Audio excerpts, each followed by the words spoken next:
Što je sad bilo? Ovo je dobro Jurija ovoga što je ovako da krenu u centru. Koliko je? Nisam ovo Juri u glavu. A? Juri. Ko? Beli plav. A Beli udario golmana, misliš? Ne, igrača ovo što loži dobro. A ovo ne znam. Ove mali uzu loptu, ove što je ušao da krene što pre nazad. A golu da Jure da zadrži loptu. To sam ja gledao, nisam gledao isto. Još meni čudi kako ovaj nije dao to sunce jebe Kudrinski. Meni on lego zalego i ovaj ga napravio. Ajmo žapki! Ajmo crveni!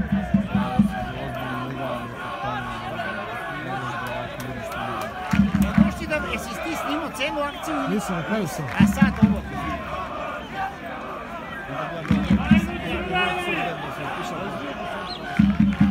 Jel ideš ti polako gore?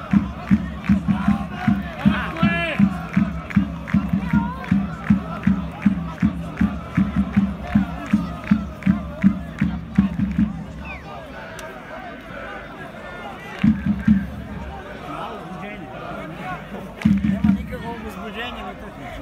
Tu su na konsultacije kod trenera. Pa ne znam, možda mu neko ne ode samo neko tamo da kazne.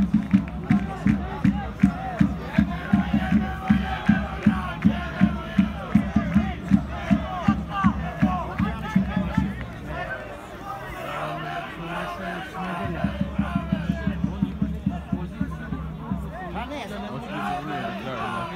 njega su uveli prošle godine na tipu je bio. Oni su bili na tipu i uzeli su. I poznat tako veliki, prošao koliko sam ja tako gledao na sosu, prošao Partizanovu školu, tamo u tipu igrao 6 godina standard, bravo, tako on je sad,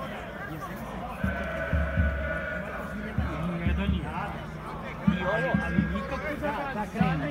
Da, slažim se ja.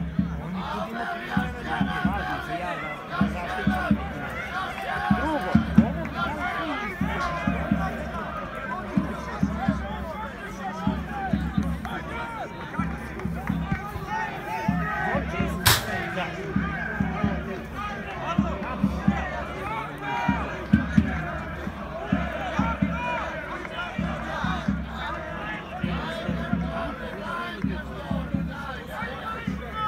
Žuti karton u ekipi Radonov igra sa brojem 44, Filibinić.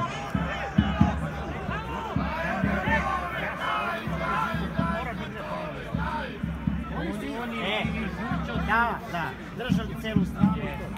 Sad, ja sam mislio da on otišao.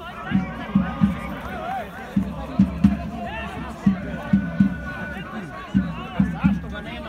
Čak ne znam da li ikad se skine. Nisam ga čuo. Žuti karton u ekipi Čukaričkog, da igra sa brojem 5, Marko Dačić. Igraju jednu utakmicu, mislim da prošle oni neki igrali i ja sam vidio da inače dečko nakon su živo su. Ima brzinu. Da.